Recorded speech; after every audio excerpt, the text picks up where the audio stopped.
Yes. And you know what day it is. What day is it, Crack? It's Paternity Test Tuesday. Yeah, baby. Oh, man. Exciting times. Exciting times in this world we live in. On the line, we got Denise, who's 37. Hey, guys. Hey, Niecy. There's Big Bank Hank, who's 41. They got a baby by the name of Hank Jr., who's 9 years old. Hey, Hanky. What up, Hank, dog? Hey, how's it going? So, tell us a little about yourselves, guys. Hank, you want to go first? Sure, yeah. So Denise and I have been married for 11 years. We have a 9-year-old son, Hank Jr. Reason why we're calling today, well, it's kind of hard to talk about. So the reason why we're calling today is because somebody had an affair. I had an affair. With the pastor at the church way back when. Wow. Yeah. When y'all had just moved in together. Oh, man. Right. Yeah, that was me. I had an affair. He took that laying hands thing a little too far, huh? The pastor did you come on to him or did the pastor come on to you? Y'all got jokes, don't you? That was a legit question. Yeah. Yeah, I mean, Come on. the pastor came on to me. We've been friends for a while. It was church I've been going to for a while, so it's just one of those, I think, things that we didn't see coming, and then it came, and it was, I mean, I regret it fully. I've loved Hank for the past 11 years so much, and it was just one of those moments in time that I think I questioned our love for a little bit. We were having problems, and I went the other way, you know? So the affair that you had with the pastor was the only time you've been unfaithful? Yeah, that's the only time I've ever been unfaithful. Do y'all still go to that church? Sometimes. That's what's up. Sometimes, yeah. But how'd this come up? Like, this, because Hank Jr. is 9 years old, right? Right. So this was revealed. We went through counseling about a year ago, and the counselor asked us both to reveal our biggest secrets, and she revealed that. Now, this affair happened around the time that Hank Jr. was conceived, so there's a little bit of hesitation now on my part that I just need to get out of my system, you know. Got you. And I know it has to be tough, like, with the baby being 9. You know, it's a child. It's beyond toddler at this point. I mean, like, has it changed the way you, like, kind of even view him? No, well, I mean, now that you have this information, you definitely have doubts.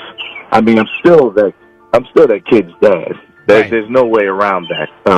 Whatever the end result is today, I'm still that kid's father.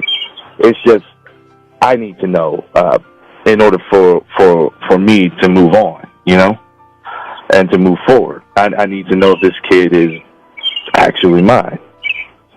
Got you. Now, Courtside Notes here says that Junior actually looks like you, but he feels like his son has none of your personality characteristics.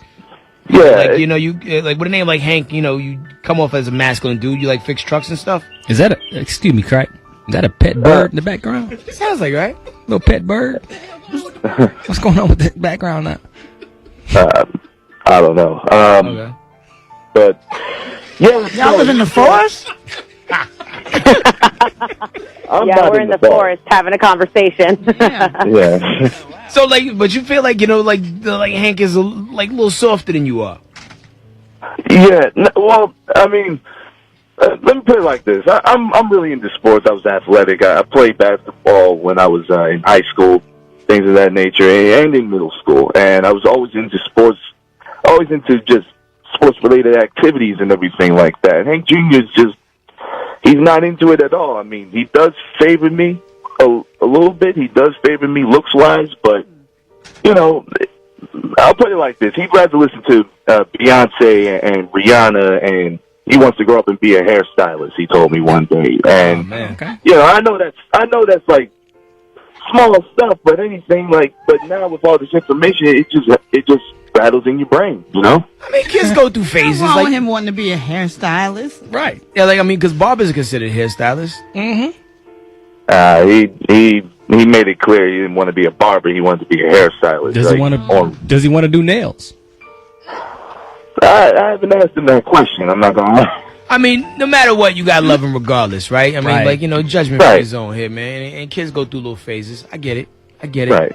So, but we need to just figure this out because I know that if I find out that he's not mine, I'm still going to be there for him and everything like that. I'm still going to be his father, but I just know for me personally, I'll need to go to some counseling. Got you. So, let's just say if it isn't yours, do you Right. I mean, can you snuff a past? I mean, like, how does this work? Like, you know, do you continue to go to the church? You just pray on it? Like, I don't know. Because, like, it's one thing to have a guy smiling in your face the whole time, especially praying over you, knowing that he prayed over your wife. You know what I mean? Like, Right.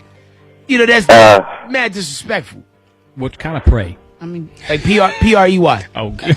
exactly. Yeah, right. He prayed. He prayed. So, like, what happens for me? I'm not saying I'm asking you to extract violence on a pastor, because that's, like, you know, I'm pretty sure that's like a cardinal sin. But, like, you know, do you have like that? Do you have a talk? Have you talked to him already? That conversation hasn't happened yet, but it's gonna happen. Regardless of this, of the result of this or not, that conversation does need to happen. Is he aware that you know? I'm not sure. He knows. Oh, wow. Oh. He knows. Oh, I okay. I did tell him. You know, once I told you about it in the counseling session, I knew that it was something that he had to be questioning. It was right around the same time I had a child, you know, so I did let him know that I did tell you and we hadn't heard about the results yet, and basically that we would connect at some point after that. Pastor never went all out of his way to hold your hand during altar call, did he? What'd you say? No, don't worry about it. All right. We got the results coming up in about, I don't know, less than 15 minutes, man. It's Paternity Test Tuesday. Time right now is 6 minutes for the top of the hour. So Reach My Morning Show. The Ricky Smiley Morning Show. Paternity Test Tuesday. And on the line, we have Denise. We have lost. Hey, guys. We have lost Hank. Hanky. He didn't die What? or anything. Yeah, Hank jumped off. You lost Hank. Huh? Oh, man. Pressure got to him a little bit. Yeah. Probably the fact that the pastor knew already. I hadn't told him that one. Yeah, you can't just be throwing hot plates of food on Yeah. people's laps, man. Yeah. You know, I just wanted to be honest. She is you being honest. We got to respect you for that one. Yeah, you should have been honest before you A got on the little radio. earlier. Yeah. Yeah. Yeah, probably. You know, dudes are driven by pride. They be wanting to know all the information. So, You know, so- Hank's kind of hush-hush. We haven't talked about it much until pretty much now on the show. all right, so check this out. So being a dude's gone, right? We can now talk candidly. So, like, how did the pastor make his move on you?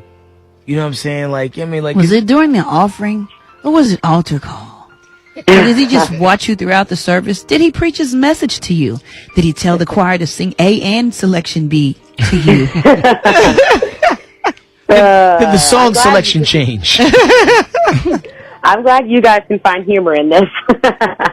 Pretty much, it You was have to just keep him crying. Yeah. I had kind of gone to talk to him about the relationship, you know, just to seek, like, where God had this plan for me and if I was with the right person. And we just started talking to each other a lot about it. And I started, you know, getting closer and closer to him. I think it was just easy. It was easy to talk to him. He was easy to, he understood me. He got what I was going through. He was there for me. I mean, too many oftentimes pastors take advantage of women who come and seek solace and refuge in their word and wisdom. Do you know if this pastor ever dealing with anybody else? Is there a first lady? And what does she think? And does she know? Yeah, good question, Rock. There's a first lady. She has no idea. Oh, Oh, and the plot thickens. you totally gotta tell her. Like, was he with her at the time? This is making me sound like a horrible person, but yes, he was. You told the pastor you gonna have to tell the wife. Forget 21 Savage. I guess You're 37 Savage. I guess I've just been waiting to see what the results say. Got you. Mm. Well, It's this just easy, I guess, to at least have all the information before I tell her that. got you. I mean, and just because, you know, we're journalists and we just want to know. The act, where did it take place? Pulpit. Baptismal pool. It took place in his office Got you. At the church. at the church. In his chambers. Turn the pulpit to a pull-out pit. Anyway, we got the results. All right. Are you ready for those? I'm about as ready as I could ever be. We praying for you over here. Too bad you can't ask your pastor to pray for you. Yeah. It's okay. As it relates to It's baby Hank Jr. Hank Jr. Come on. Da, now. da, da, da. Mr. Y'all are killing me. Oh, man. The baby is 99.9%. Hanks. Oh, Oh my God. it's awesome. That's great. Yes. Exhale, because you was waiting to exhale, honey. Yeah. Exhale. Ooh. Oh my God. You guys have no idea how much that means. And typically there's an angel and a devil that sits upon my shoulder, and the devil definitely wanted the baby to be the pastor's. I'm glad it worked out to where it was actually Hank's. I just hate that he's not on the phone to share this information. Well, I'm sure she. Yeah. I mean, I'll be calling him right after I get off the phone with you guys. The question is, Congratulations. do you think she should say something to the first lady? No, hell no. It's No, over with. I don't It's think over. I It's done. should. You don't say nothing. It's over. Exactly. It's water under the bridge. Don't you talk about it. Don't even think about it no more. Don't mention it to your son, and don't mention it to Hank ever again in life. That's what I think. Could say this At this baby was point, I'm almost just yours. hurting other people if I say something, you know? Like, it's just hurting her. Yeah. There's no point. Just, yeah, keep Got it to you. yourself. How far away is Hank from where you at right now? He's at work. He's about 35 minutes away. All right, cool. You know, I'm just going to call him. I have to call him. At least he's waiting around trying to figure this out. I just would hate for you to walk in the house, man, like, after, like, the information and all this stuff, and, like, as soon as you walk in, all of a sudden you hear, Stop. that was a cannon. Oh, my God. All right, cool. Who has a cannon at the house? Man, we Cannon can't, at the crib. you can't use okay? gunshot sound effects anymore, because when we use gunshot sound effect, people who use guns in real life, it's a weird philosophy that somebody has, but, I rock with it. But congratulations. Just imagine if that was a real gun, though. Like the scene from Purple Rain. Yeah, it'd be a different story for you guys there if it was a gun. Check on Hank. Please do. Yeah. Please do. Big Smile Morning Show. Finger in the sky if you want it.